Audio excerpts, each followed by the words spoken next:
Meet Ali Banat, a friend of mine, a young Muslim born and raised in Sydney, Australia, who has lived quite a successful life.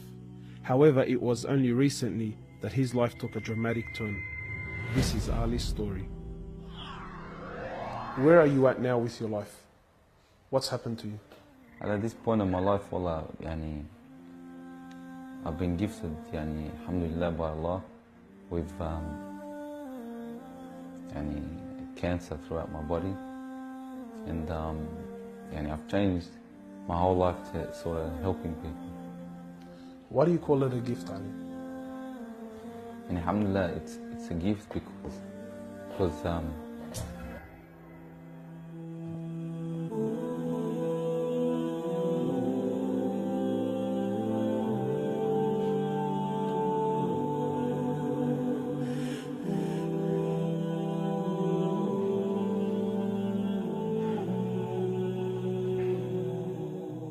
it's a gift because Allah's given me a chance to change.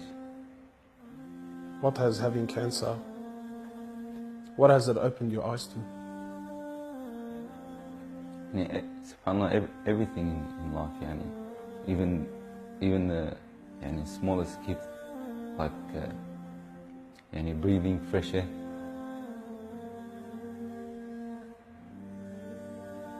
Do you feel like you used to take that for granted before?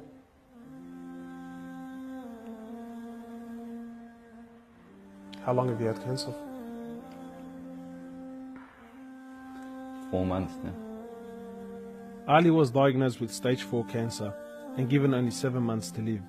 Upon finding the news, he immediately sold his successful business and was forced to reconsider the lavish lifestyle he was accustomed to. Everything was to change. Ali, what was your reaction when you came to know you had cancer? I got rid of my cars, I got rid of my watches, even my clothes. I took them with me overseas and I gave them to a lot of people up there. Alhamdulillah. So I wanted to try to leave this world without anything.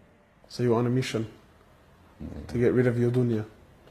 It wasn't until Ali invited us into his room that we truly understood the luxurious lifestyle that he was living and the extent of the sacrifice that he was making. What's all this, Ali? Talk to me, explain this. It's a bracelet, costs about $60,000.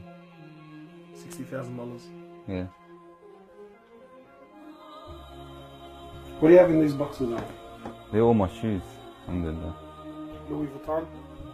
All Louis Vuitton. How much is something like this worth, Ali? They're probably about $1,300. How much you pay for that, Ali? About $700. Thongs. For a pair of thongs, yeah. So what's happening with the sunglasses here, Ali? I just like collecting different sunglasses. Yeah? I've got rid of a lot of them. I gave them to a couple of brothers in Africa, alhamdulillah. So you're telling me there's a kid in Africa that's walking around with Louis Vuittons and... Can I try one of these hats on? I've only mentioned them in my talks like 100 times. You can try the red one on. It's limited edition one. Barakallah. What do you reckon else? Sheikh Gucci. Ali's interest in the dunya has left him abruptly and no longer holds a place in his heart. So Ali, what do you feel now, like when you look at this? And driving something like this doesn't really cross my mind anymore. It's not something I would want to do no more. After someone tells you, or you find out that you're sick, or you haven't got much time in this life, wallah, this is the last thing you would want to chase. And this is how we should be living our life every day. A car like this, people would love to be in it, people would love to own, people would love to drive it. Wallah, they're going for the wrong goals. And you realize that when you get sick, when someone tells you you haven't got long to live, you realize all this stuff does not benefit us in any way. So what's the value of this in your heart now? This is worth one pair of thongs for a little African child with no thongs. Wallahi, it's worth more than me to see him smile with a pair of thongs than own one of these. Wallah al-Azim. Ali has since dedicated the remainder of his life and wealth to helping those who are far less fortunate than him. After an emotional journey to Africa, Ali has established a charity titled Muslims Around the World Project. The organization wasted no time in the construction of a masjid and a school in Africa to serve as an ongoing charity for him when he finally has to depart this world. Well, it all started from when I went to the cemetery when a brother that has the same, that has cancer, passed away. And I was at the cemetery and I was just thinking to myself, you know, after you go, there's nothing. There's no one there for you. No mother, no father, no brother, no sister, except for your deeds. And even your money is not going to be there for you.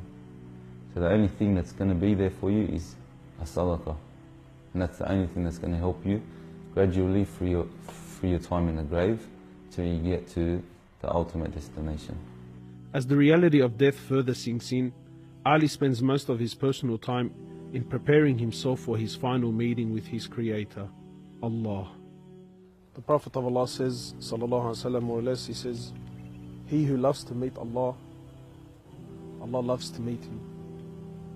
And he who hates to meet Allah, Allah hates to meet him.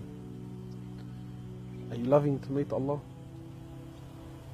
Because of this cancer, I've been advised by one of the brothers to take a special drug to help me with pain and stuff. And subhanAllah, it's very strong. I took a bit too much and I came into a whole different world within not knowing where I was, and it was very hard for me. And subhanAllah, I actually seen things I've never seen before. And my family were there all standing around me, and I was pointing up and I was saying, Ya Allah, take me. And it was that beautiful what I was seeing, I just wanted to go. And the next day, subhanAllah, I woke up and I was upset that Allah didn't take me.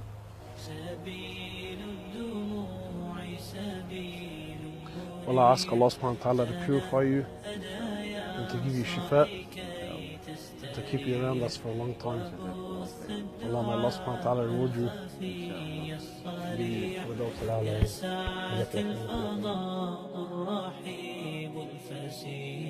سبيل الدموع سبيل مريح تنهدى